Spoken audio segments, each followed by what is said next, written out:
Welcome to Raj news special drive. నేను Srikanth.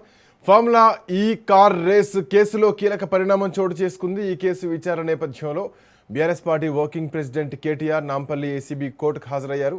₹1,00,000 personal బాండును కూడా సమర్పించడం జరిగింది. తదుపరి విచారణ ఆగస్టు 25కు వాయిదా వేసింది కోర్టు. రాజకీయ కక్ష సాధింపులో భాగంగానే కేసు పెట్టారని బీఆర్ఎస్ పార్టీ తీవ్రంగా ఆరోపిస్తోంది. ఫార్ములా ఈ రేస్ అనేది ఏ ఒక్క వ్యక్తికి సంబంధించిన కార్యక్రమం కాదని, తెలంగాణ హైదరాబాద్ బ్రాండ్ను ప్రపంచ వేదికపై చాటి చెప్పేందుకు చేపట్టిన ఒక ప్రతిష్టాత్మక ఈవెంట్ అంటూ బీఆర్ఎస్ చెప్తోంది. యువతకు కొత్త అవకాశాలు కల్పించడం, రాష్ట్రానికి పెట్టుబడుల్ని ఆకర్షించడం, తెలంగాణకు అంతర్జాతీయ గుర్తింపు తీసుకురావాలనే దూరదృష్టితో కేటీఆర్ నాయకత్వంలో ఈ కార్యక్రమం నిర్వహించామని చెప్తోంది భారతీయ రాష్ట్ర సమితి. ప్రపంచవ్యాప్తంగా తెలంగాణ పేరును మారుమోగించిన ఫార్ములా ఈ రేస్ వల్ల పర్యాటకం, హోటల్ రంగం, రవాణా, స్థానిక వ్యాపారాలకు, ఎలక్ట్రిక్ కార్ల వినియోగానికి గణనీయమైన ఆదాయం వచ్చిందని బీఆర్ఎస్ వాదిస్తోంది. హైదరాబాద్ ఆర్థిక వ్యవస్థకు ₹100 కోట్ల ప్రయోజనం చేకూరిందని చెప్తోంది. ఈ వ్యవహారంలో ఎలాంటి రహస్య ఒప్పందాలు లేవంటోంది. అవినీతి ఎక్కడ జరిగింది, ప్రభుత్వానికి జరిగిన ఆర్థిక నష్టం ఎంత, ఏ నిబంధన ఉల్లంఘించబడింది, ఎవరు వ్యక్తిగతంగా లబ్ధి పొందారు అనే ప్రశ్నలకు ఇప్పటి వరకు ఆధారాలు చూపలేదంటూ బీఆర్ఎస్ పార్టీ చేస్తున్నటువంటి ప్రధానమైనటువంటి ఆరోపణ. అయితే 2023లో హైదరాబాద్లో నిర్వహించినటువంటి ఈ ఫార్ములా ఈ కార్ రేస్ ఏదైతే ఉందో, రెండో సంవత్సరం కూడా నిర్వహించడానికి యూకేకి అంటే లండన్ చెందినటువంటి FUO కంపెనీతో ఒప్పందం కుదుర్చుకుంది. అయితే ప్రైవేట్ స్పాన్సర్స్ తప్పుకోవడంతో అప్పటికప్పుడు ఈ కార్యక్రమం ఫెయిల్ అవుదన్నటువంటి ఉద్దేశంతో HMDA నిధుల నుంచి సుమారు ₹55 కోట్ల FUOకి అంటే ఫార్ములా ఈ రేస్కి, ఈ ఆపరేషన్స్కి బదిలీ చేశారన్నది ప్రధానమైనటువంటి ఆరోపణ. దీనికి సంబంధించినటువంటి ఆర్థిక శాఖతో పాటు అప్పటికే ఎన్నికల కోడ్ కూడా అమల్లో ఉన్నందున ఎన్నికల నియమాలకు సంబంధించినటువంటి ఆ ప్రక్రియలను కూడా పాటించలేదన్నది ఏసీబీ చేస్తున్నటువంటి ఆరోపణ. సో దీనిపైన ఏసీబీ అటు క్రిమినల్ బ్రీచ్ ఆఫ్ ట్రస్ట్, కుట్ర లాంటి కొన్ని సెక్షన్ల కింద కేసు నమోదు చేసింది. ఏసీబీ ఈ కేసు ఆధారంగా ఈడీ కూడా మనీ లాండరింగ్ కోణంలో విచారణ ప్రారంభమైంది. బట్ ఏదేమైనా కానీ హైదరాబాద్కు అంతర్జాతీయ స్థాయిలో గుర్తింపు తీసుకురావడం కోసం దరిదాపు ఈ ప్రోగ్రాం వల్ల, ఈ కార్యక్రమం వల్ల మిగతా రంగాల్లో, ఎలక్ట్రిక్ రంగాల్లో ₹700 కోట్ల వరకు కూడా లాభం కూడా జరిగింది అన్నది ప్రధానంగా ఉన్నటువంటి ఆరోపణ బీఆర్ఎస్ పార్టీ నుంచి. మాట్లాడితే ఇదే అంశంపైన ఈ కేసును ఇంకెంతకాలం పొడిగిస్తారు, అసలు ఈ కేసును ముందుకు తీసుకెళ్లడానికి ప్రభుత్వం దగ్గరటువంటి ఆధారాలు ఏంటి, ఇంకా వాయిదాల మీద వాయిదాలు జరుగుతూనే ఉన్నాయి. సో ఇప్పుడు ప్రభుత్వం దగ్గరటువంటి ఆప్షన్స్ ఏంటి? కేటీఆర్ మొదటి నుంచి ఒకటే చెప్తున్నారు, హైదరాబాద్ బ్రాండ్ను పెంచడానికి అప్పటికప్పుడు HMDA నుంచి నేను ఇచ్చినటువంటి ఇన్స్ట్రక్షన్స్ ఆధారంగానే ఈ నిర్ణయం తీసుకున్నామని, ఈవెన్ ఇందులో ఉన్నటువంటి అధికారి అరవింద్ కుమార్ కూడా ఇందులో భాగమైనారు. ఆయన కేటీఆర్ ఇచ్చినటువంటి ఆదేశాలని ఫాలో అయ్యారు. సో ఆ నిధుల్ని ఉపయోగించడం జరిగింది. సో మాట్లాడదాం ఎంతవరకు దీంట్లో టెక్నికల్ అంశాలు ఉన్నాయి, సో ఎంతవరకు అంటే కేటీఆర్ చెప్పేటువంటి వాదనలకు ప్రభుత్వం దగ్గరనటువంటి సమాధానాలు ఏంటి, ఈ కేసు ఇంకా ఎంత దూరం వరకు వెళ్ళేటువంటి అవకాశం ఉంది. మా కరెస్పాండెంట్ సైదులు అందుబాటులో ఉన్నారు. Saidulu, good morning. Yes sir Srikanth, good morning. So ఈ కేసు ఎట్లా చూడాలి? ఇప్పటికీ ఆల్మోస్ట్ 2023లో జరిగినటువంటి ఈ కార్ రేసు ప్రభుత్వ అధికారంలోకి వచ్చిన తర్వాత కేసు నమోదు చేయడం జరిగింది. ఏసీబీ కేసు విచారణలు నడుస్తూనే ఉన్నాయి. బట్ మొదటి నుంచి బీఆర్ఎస్ పార్టీ వర్షన్ ఒకటే, హైదరాబాద్ బ్రాండ్ ఇమేజ్ పెంచడానికి చేసినటువంటి కార్యక్రమం. ఆ తర్వాత మీరు దాన్ని రద్దు చేసుకున్నారు. సో మీరు హైదరాబాద్ బ్రాండ్ని తగ్గించే ప్రయత్నం చేస్తున్నారు. సో మేము దాన్ని రేటు అంటే ఆ బ్రాండింగ్ని పెంచే ప్రయత్నం చేసాం. ఎక్కడ అవినీతి ఉన్నా మేము ఖచ్చితంగా సిద్ధమే, బట్ ఇక్కడ అవినీతి ఏం లేదు, మేము బ్రాండ్ పెంచాం, అప్పటికప్పుడు నిర్ణయం తీసుకున్నాం అని చెప్పేసి బీఆర్ఎస్ పార్టీ చేస్తున్నటువంటి ఆరోపణ. సో ఎట్లా చూడాలి ఈ కేసుని, ఎట్లా చూడాలి ఈరోజు జరిగినటువంటి విచారణ కానీ అండ్ బీఆర్ఎస్ పార్టీ వర్షన్ కానీ?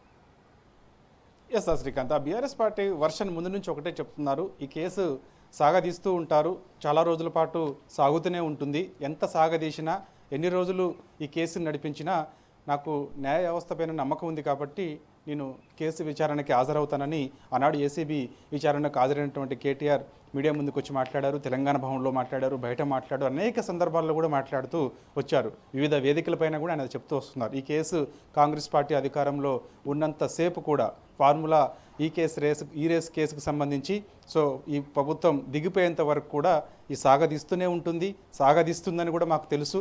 అనేక రకాలుగా విచారణల పేరుతో పిలుస్తుందని కూడా తెలుసు.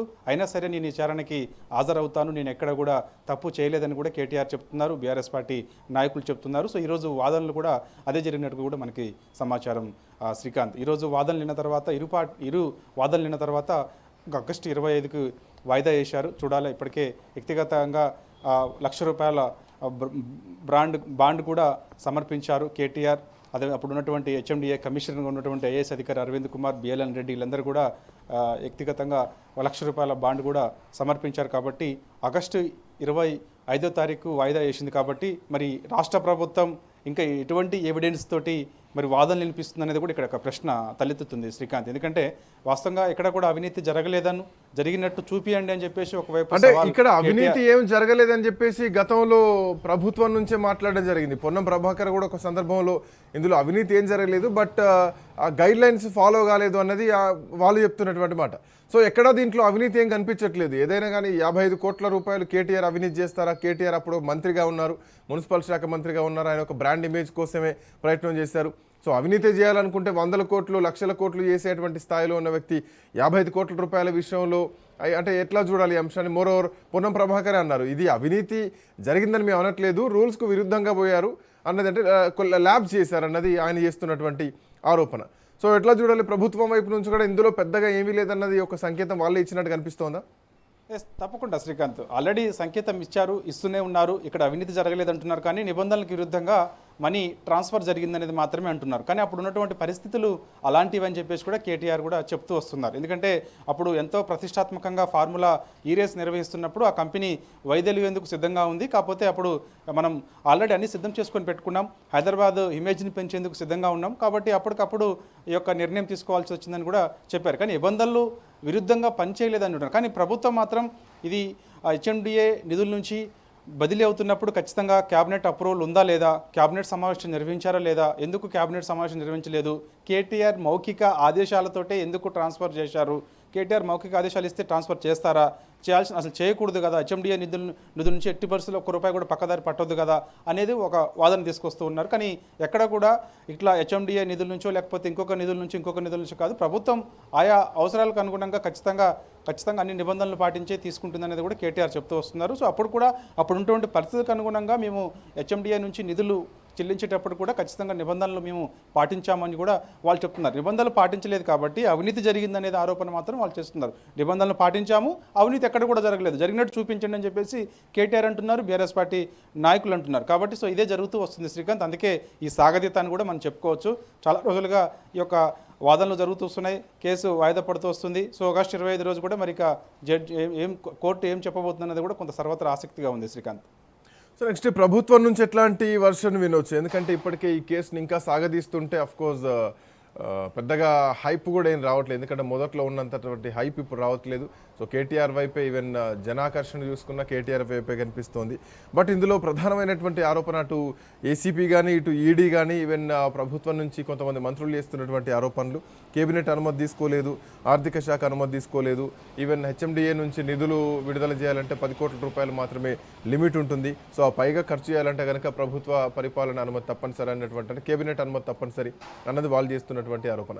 బట్ ఇది లీగల్గా చెల్లుతుందా, లేదంటే అంటే ప్రజా ప్రయోజనం కోసం, నగర అభివృద్ధి కోసం మేము చేస్తున్నాం, దీనిలో అవినీతి ఉంటే శిక్షించండి అని చెప్పేసి బాజాప్తుగా వాళ్ళు చేస్తున్నటువంటి ఆరోపణలకు కేటీఆర్ఏ రిప్లై ఇస్తున్నారు కదా, ఎట్లా చూడాలి ఈ అంశాన్ని? ఎస్ శ్రీకాంత్, అదే ఇప్పుడు ఖచ్చితంగా ప్రభుత్వం ఒకవైపు నిబంధనలు పాటించలేదంటే నిబంధనలు పాటించామని చెప్పేసి కూడా కేటీఆర్ చెప్తున్నారు. కాబట్టి సో ఒక సందర్భం అంటే ఆయా పరిస్థితులకు అనుగుణంగా ఆ నిర్ణయాలు రాష్ట్ర ప్రభుత్వం తీసుకునే హక్కు ఉంటుందని కూడా కేటీఆర్ చాలా సందర్భాల్లో చెప్పుకొచ్చారు. కాబట్టి ప్రభుత్వం ఆరోపణ చేస్తున్న దాంట్లో మీరు మంచి ప్రశ్న అడిగారు. ఎందుకంటే అప్పుడు ఉన్నటువంటి హైప్ ఇప్పుడు లేదు ఆ కేసు విషయంలో. ఎందుకంటే ఆనాడు ఫార్ములా ఈ రేస్ కేసు సంబంధించి కేటీఆర్కి ఏసీబీ నోటీసులు ఇచ్చినా, లేదంటే కేటీఆర్ నేరుగా ఏసీబీ కార్యాలయానికి విచారణకు హాజరైనా కూడా చాలా హైప్ ఉంది. కానీ అది రాను నీరుగా అరుగుతున్నట్టే కనిపిస్తుంది. ఎందుకంటే కేటీఆర్ కూడా అదే చెప్తూ వస్తున్నారు, ఎక్కడ కూడా ఇక్కడ ఇటు నిబంధనలకు విరుద్ధంగా మేము పనిచేయలేదు, అదేవిధంగా ఇక్కడ పెద్ద అవినీతి జరిగినది కూడా ఏం లేదు, ఆల్రెడీ ఈడీ ఎంటర్ అయింది, చూసింది కూడా, ఏసీబీ కూడా విచారణ చేస్తుంది, అనేక సార్లు అడిగిన ప్రశ్నలు అడుగుతుందని చెప్పేసి అంటున్నారు. కానీ ప్రభుత్వం కూడా ఇప్పుడు పదే ఆ కేసు విషయంలో కూడా పెద్దగా ఎవరు ముందుకొచ్చి మాట్లాడిన దాఖలాలు కూడా ఎవరు కనిపిస్తలేవు. అంటే ఏంటి, ఒకప్పుడు ఫార్ములా ఈ రేస్లో పెద్ద ఎత్తున అవినీతి జరిగింది, హెచ్ఎండిఏ నుంచి డబ్బులు పక్కదారి పట్టాయి, తిరిగి మళ్ళా వీళ్ళకి ఆ డబ్బులు వచ్చాయనేది కూడా వాస్తవంగా ఆరోపణ చేసేవారు. కానీ ఈ ఆధారాలు కూడా ఎక్కడ చూపించలేదు. కాబట్టి ఈ కేసులో అటు రాష్ట్ర ప్రభుత్వం తరపున ఒకవైపు ఈ యొక్క హెచ్ఎండిఏ నిధుల నుంచి 10 కోట్లు మాత్రమే మనకి విడుదల చేయొచ్చు మౌఖిక ఆదేశాలతో, మిగిలిన డబ్బులు విడుదల చేయకూడదు, కేబినెట్ ఆమోదం లేదనేది కూడా ఒక వాదన తీసుకొస్తుంది. మరోవైపు ఆ డబ్బుల్ని ఎక్కడ కూడా మేము దుర్వినియోగం చేయలేదు, హైదరాబాద్ బ్రాండ్ ఇమేజ్, హైదరాబాద్ను ప్రపంచ పటంలో ఉంచేందుకు, తెలంగాణ రాష్ట్రాన్ని ఖచ్చితంగా ప్రపంచ పటంలో ఉంచేందుకు మాత్రమే ఆనాడు ఈ యొక్క ఫార్ములా రేస్ నిర్వహించాము. దాంతో దాదాపుగా పెద్ద ఎత్తున కంపెనీలు కూడా పెట్టుబడులు ఇక్కడికి వచ్చాయి. ఎంతోమంది డెలిగేట్స్ ఇతర దేశాల నుంచి వచ్చిన వాళ్ళు ఉన్నారు, చూశారు. సో హైదరాబాద్లో అద్భుతంగా వనరులు ఉన్నాయి, ఖచ్చితంగా ఇక్కడ పెట్టుబడులు పెట్టవచ్చు అని ఒక నిర్ణయానికి వచ్చారు. అలా చాలా కంపెనీలు వచ్చాయి, చాలామందికి జీవనోపాధి కూడా దొరికిందని కూడా కేటీఆర్ పదే చెప్పుకోవచ్చు వస్తున్నారు. కాబట్టి సో ఇప్పుడు కూడా అదే పరిస్థితి ఉంది. కాబట్టి రాష్ట్ర ప్రభుత్వం కూడా పదే అవి క్యాబినెట్ ఆమోదం లేకుండా ఆ డబ్బులు పక్కదారి పట్టాయి అనేది మాత్రమే చెప్తున్నారు. కాబట్టి ఎక్కడ కూడా పక్కదారి పట్టలేదనేది చూపియండి, ఎక్కడ పక్కదారి పట్టాయో. ఏ విషయానికైనా నేను సిద్ధంగా ఉన్నాను. సో నాకు ఖచ్చితంగా న్యాయం పైన నమ్మకం ఉంది, చట్టం అంటే గౌరవిస్తాను. సో ఏంటి ఎక్కడ తప్పు జరిగిందో చూపించాలని చెప్పేసి కూడా రాష్ట్ర ప్రభుత్వాన్ని అనేక సార్లు కేటీఆర్ సవాల్ చేశారు. కానీ మరి చూడాలి ఈరోజు రాష్ట్ర ప్రభుత్వం తరపున అడ్వకేట్స్ ఏ విధమైనటువంటి వాదనలు వినిపించారనేది కూడా మనకి తర్వాత కాసేపట్లో తెలుస్తుంది. ఇటు కేటీఆర్ తరపున అడ్వకేట్స్ కూడా ఎటువంటి వాదనలు ఇటు జడ్జి ముందు వినిపించారనేది కూడా మరి కాసేపట్లో మనకి తెలుస్తుంది. కేటీఆర్ కూడా మీడియాతో మాట్లాడే అవకాశం అయితే కనిపిస్తుంది. ఎందుకంటే వాదనలు విన్న తర్వాత అక్కడ జడ్జి ఏమన్నారు, ఇటు రాష్ట్ర ప్రభుత్వం ఎటువంటి అంశాలు అక్కడ తీసుకొచ్చింది, ఏ అంశాలు. గ్రీన్ కో కంపెనీ ఏదైతే ఉందో, ఈ ఫార్ములా రేస్ సంబంధించినటువంటి కంపెనీ ఏదైతే ఉందో, సో అది ఇంకా అగ్రిమెంట్ ఉంది వాళ్ళది. సో ఈ సంవత్సరం అంటే రాష్ట్ర ప్రభుత్వం కాంగ్రెస్ పార్టీ అధికారంలోకి వచ్చిన తర్వాత కూడా మళ్ళీ దానికి సంబంధించినటువంటి చర్చ వస్తే దాన్ని అనూహ్యంగా వాళ్ళు ప్రభుత్వం రిజెక్ట్ చేయడం జరిగింది, అంటే అగ్రిమెంట్ను బ్రేక్ చేయడం జరిగింది. సో దీనిపైన ఎట్లాంటి చర్యలు ఉండొచ్చు? ఎందుకంటే దీనిపైన కొంత చర్చ కూడా జరిగింది. ముఖ్యమంత్రి రేవంత్ రెడ్డి విదేశాలకు వెళ్ళినప్పుడు ఈ కంపెనీకి సంబంధించిన వాళ్ళతో కలిశారు, మాట్లాడారన్నది కూడా ఒక చర్చ ప్రధానంగా ఉంది. సో ఆ రాబోయేటువంటి కాలంలో కూడా వీళ్ళతో అగ్రిమెంట్ చేసుకుంటామంటే అగ్రిమెంట్ను కూడా బ్రేక్ చేయడం జరిగింది. సో ఈ పరిణామాలు ఎట్లా చూడాలి? ఎస్, కేటీఆర్ కూడా పదే ఈ అంశాన్ని తెరపైకి తెస్తున్నారు, అనేక సందర్భాల్లో మాట్లాడుతున్నారు శ్రీకాంత్. ఎందుకంటే ఒకవైపు ఆనాడు అగ్రిమెంట్లో భాగంగా యాక్చువల్గా బీఆర్ఎస్ పార్టీ అధికారంలోకి వచ్చినా సరే బీఆర్ఎస్ పార్టీ అధికారం రాలేదు కాబట్టి కాంగ్రెస్ పార్టీ అధికారంలోకి వచ్చింది. కాంగ్రెస్ పార్టీ అధికారంలోకి వచ్చినప్పుడు కూడా ఆనాడు ఫార్ములా రేస్ నిర్వహించాల్సిన అవసరం ఉంది. కానీ ఫార్ములా రేస్ మేము నిర్వహించామని చెప్పేసి రద్దు చేస్తున్నామని కూడా ఒక నిర్ణయం తీసుకున్నారు. అప్పుడు మంత్రి సీతక్క మీడియా ముందుకు వచ్చి ఈ అంశాన్ని ఆమె అధికారికంగా కూడా చెప్పింది. ఫార్ములా రేస్ మేము నిర్వహించడం లేదు, అందులో పెద్ద ఎత్తున అవినీతి జరుగుతుంది, అవసరం లేదు, ఫార్ములా రేస్ ఇక్కడ నిర్వహించాల్సిన అవసరం లేదని కూడా పదే చెప్తున్నారు. కానీ ఇప్పుడు కేటీఆర్ కూడా అది కేటీఆర్ చెప్తున్నారు, ఫార్ములా రేసు ఒకవైపు రద్దు చేశామని చెప్తున్నారు. ఈ కార్ రేస్ సంబంధించి కేటీఆర్ ప్రెస్ మీట్ మాట్లాడతాం అనుకున్నా, బట్ పెద్ద అకాల మరణం వల్ల కేటీఆర్ అక్కడి నుంచి వెళ్ళిపోయారు. సో కేటీఆర్ తరపున అడ్వకేట్స్ మాట్లాడుతున్నారు, ఒకసారి లైవ్ చూద్దాం.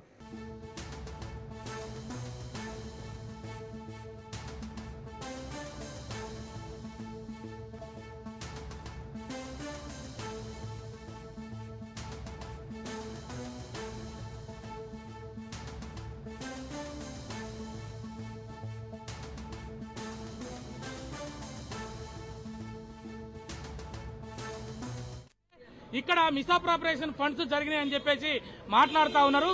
ఇక్కడ మిస్అప్రాపరేషన్ ఫండ్స్ అనేది ఏం జరగలేదు. ఇక్కడ హెచ్ఎండిఏ అకౌంట్ల నుంచి నేరుగా సీఈఓ ఈ ఫార్మ్ లో ఎవరైతే ఉన్నారో వాళ్ళ అకౌంట్ కు మాత్రం డబ్బులు వెళ్ళినాయి, 55 కోట్ల రూపాయలు. నేటి వరకు ఆ డబ్బులు అట్లనే ఉన్నాయి, ప్రభుత్వం వాటిని రికవరీ చేయలేదు. మిస్అప్రాపరేషన్ అనే funds without approval of the cabinet అని చెప్పేసి, లేకపోతే ఫైనాన్షియల్ ఇర్రెగ్యులారిటీస్ అని చెప్పేసి, లేకపోతే ఇంకా కొన్ని అంశాల మీద వాళ్ళు మాట్లాడుతూ ఉన్నారు. కానీ ఇది పూర్తిగా పొలిటికల్ వెండెట్టా. కేటీఆర్ ఇందులో లంచం ఇచ్చినోడు కానీ లంచం తీసుకున్నోడు కానీ లేకపోతే అక్కడ ప్లేస్ ఆఫ్ అఫెన్స్ లో దొరికిన అంశాలు లేవు. ఇది కేవలం ప్రతిపక్ష నాయకుల గొంతుల నొక్కటానికి, కేటీఆర్ గారికి ఉన్నటువంటి గౌరవాన్ని మార్కెట్లో తక్కువ చేయడానికి ఇవాళ 3 సంవత్సరాలు గడిచిపోతున్నప్పటికీ కూడా ఈ ప్రభుత్వం మరి కొండను దోవి ఎలకను పట్టినట్టు ఇవాళ ఛార్జ్ షీట్ వేయడానికి ఎన్ని రోజులు పట్టింది? ఛార్జ్ షీట్ వేస్తే ఛార్జ్ షీట్ ఇవ్వాలి, మీరు ఏమైతే ఎవిడెన్స్ కలెక్ట్ చేశారో అవన్నీ కూడా ఇవ్వాలి, ఇచ్చిన తర్వాత విట్నెస్ లా తీసుకురావాలి. ఇవన్నీ కూడా కావాలనే దఫాలుగా ఈ కేసుని ప్రొలాంగ్ చేస్తూ పబ్లిక్ లో ప్రభుత్వానికి వ్యతిరేకంగా ఎప్పుడైతే ప్రజలలో వస్తుందో ఒక కేసును తీసుకురావాలని చెప్పేసి ఆ రోజు ఫార్ములా ఈ కేసే కాకుండా తర్వాత కాళేశ్వరం దాంట్లో మరి వాళ్ళని తీసుకొచ్చి సుప్రీంకోర్టు జడ్జి కమిషన్ వేశారు. ఆ కమిషన్ రిపోర్టు కూడా హైకోర్టు పక్కకు పెట్టింది. ఈ కేటీఆర్ గారి ఏసీబీ కేసులో కూడా హైకోర్టు ఇంటీరియం డైరెక్షన్ ఇచ్చింది. At this time should not take any coercive steps against the petitioner అని చెప్పింది. ఎందుకు అంటే వీళ్ళు వేసినటువంటి కేసులో వీళ్ళు ఏసీబీ అనేది అప్లికబుల్ కాదు అని చెప్పి ఆ రోజు మేము హైకోర్టులో ఆర్గ్యుమెంట్ చెప్పడం జరిగింది. అది నమ్మినందుకే హైకోర్టులో మరి ఇంటీరియం డైరెక్షన్ రావడం జరిగింది. ఇవాళ ఛార్జ్ షీట్ అయిపోయింది. తర్వాత ఛార్జ్ షీట్ తర్వాత డాక్యుమెంట్స్ ఇవ్వాలి. ఈ ఛార్జ్ షీట్ అన్ని చదివిన తర్వాత ఇక్కడ ఉన్నటువంటి న్యాయమూర్తి ఛార్జెస్ ఫ్రేమ్ చేస్తాడు. ఛార్జెస్ ఫ్రేమ్ చేసిన తర్వాత మరి విట్నెస్లను కాల్ఫర్ చేయాలి. విట్నెస్లు వచ్చి వాళ్ళు చెప్పిన తర్వాత వాళ్ళని మీకు ట్రాక్ చేస్తాం. వాళ్ళ దగ్గర ఏం డాక్యుమెంట్స్ ఉన్నాయి, అవన్నీ నిజమైనయా తప్పుడు అనేది మేము తేలుస్తాం. ఆ రోజు తేల్చిన తర్వాత after hearing the both sides arguments అప్పుడు జడ్జిమెంట్ ఇస్తాడు.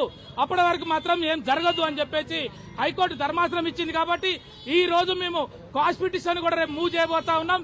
ఎప్పుడైతే ఇక్కడ ఛార్జెస్ ఫ్రేమ్ అవుతాయో ఆ ఛార్జెస్ ని మేము బేస్ చేసి హైకోర్టులో ఆర్గ్యుమెంట్ చెప్తే కాస్ట్ పిటిషన్ కనుక ఎలా అయింది అనుకోండి, మొత్తం ఏసీబీ కేసు కూడా డమాల్ అంటది.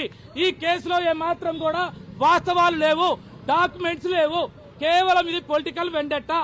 ఒక వ్యక్తుల్ని పార్టీ నాయకుడిగా ఉన్నాడు కాబట్టి, వర్కింగ్ ప్రెసిడెంట్ గా ఉన్నాడు కాబట్టి, రేపు కాబోయే ముఖ్యమంత్రి కాబట్టి ఏదో ఒక రకంగా తప్పుడు కేసులు బనాయించి ఫోన్ ట్యాంపరింగ్ అని మరి లేకపోతే ఈ ఫార్ములా అని లేకపోతే ఇంకో కేసు అని చెప్పేసి చేస్తారు. కానీ 3 సంవత్సరాల నుంచి ఏ కేసులో కూడా ఒక్క సాక్ష్యం కూడా లేకుండా ఈ రోజు వేధింపు చర్యలకి పాల్పడతా ఉన్నది ఈ ప్రభుత్వం. ముఖ్యమంత్రి, ఈ ప్రభుత్వ పెద్దలు ఇప్పటికైనా మీరు బుద్ధి తెచ్చుకొని మీ దగ్గర ఏమైనా ఉంటే మేము సిద్ధంగా ఉన్నామని చెప్పి కేటీఆర్ గారు దపదపాలుగా చెప్తా ఉన్నాడు. కానీ ఈ రకంగా రాజకీయ వేధింపులు మీరు డైవర్స్ పార్టీకి చేస్తూ ప్రజల్ని తప్పుదోవ పడుతూ ఎంతకాలమో మనుగడ సాధించలే.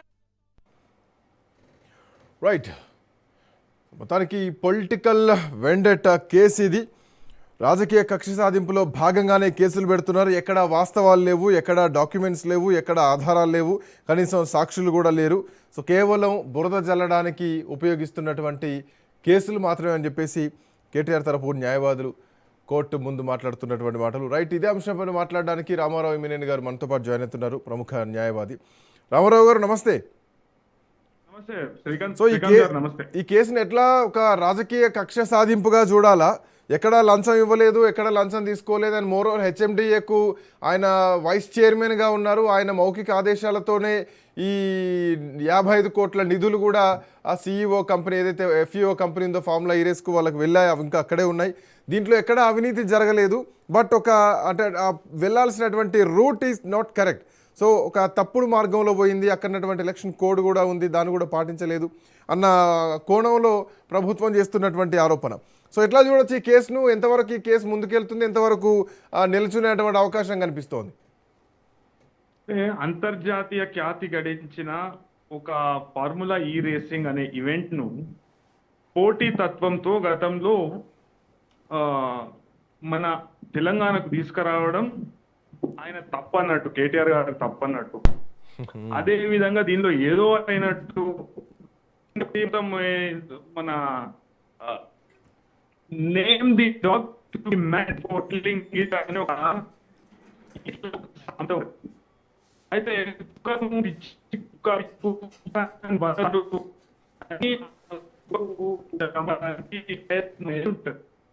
అదే పదాలు ఏంటంటే ఒక వ్యక్తిని తప్పుడు పనులు చేసుకుంటూ ఐ థింక్ రామారావు గారు సిగ్నల్ ఇష్యూ ఉన్నట్టుంది. మీ వాయిస్ చాలా బ్రేక్ అవుతోంది. So on air is not clear.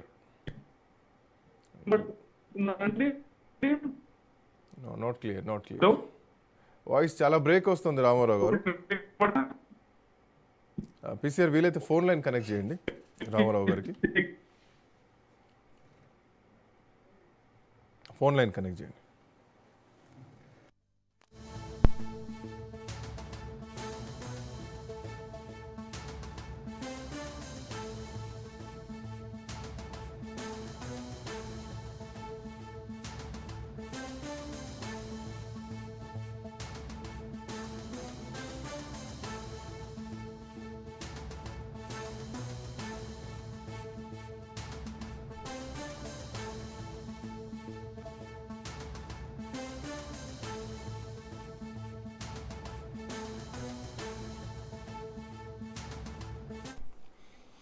Ramarao గారు, అయితే దీంట్లో అంటే దీన్ని పూర్తిగా మసి పూసి మారేడుకాయ చేయడం అనే ఆలోచనతో ఉన్నట్టున్నది ప్రభుత్వం.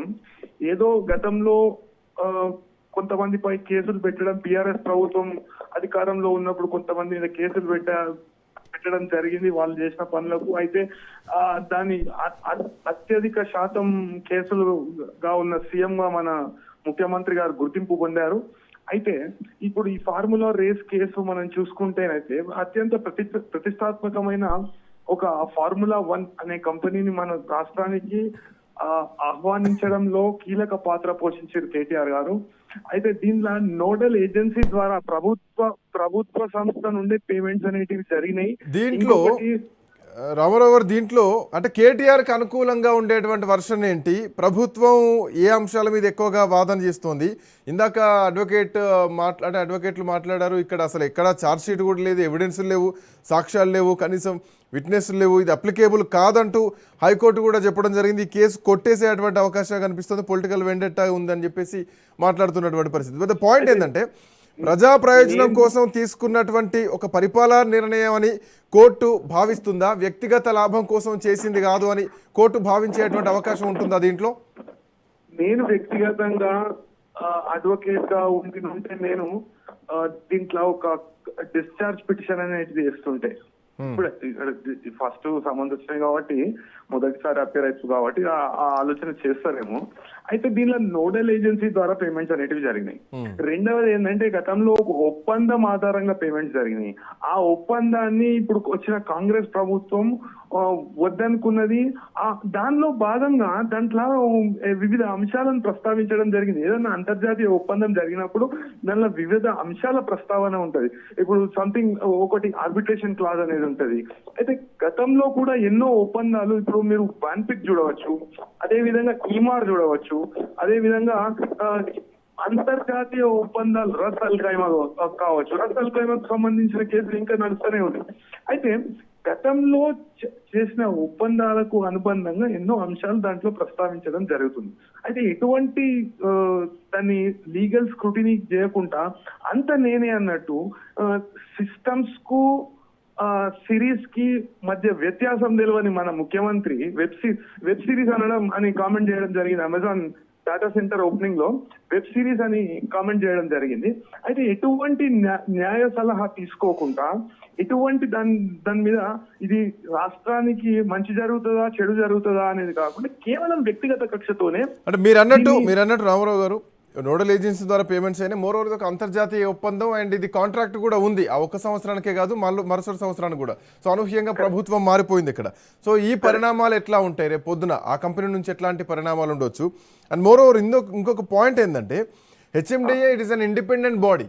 సో ఇండిపెండెంట్ బాడీకి వైస్ చైర్మన్గా కేటీఆర్ ఉన్నారన్నది ఇక్కడ ఉన్నటువంటి అంశం. అండ్ మోర్ ఓవర్ హెచ్ఎండిఏకు నిర్ణయం తీసుకునేటువంటి చట్టబద్ధమైనటువంటి అధికారం ఉందా?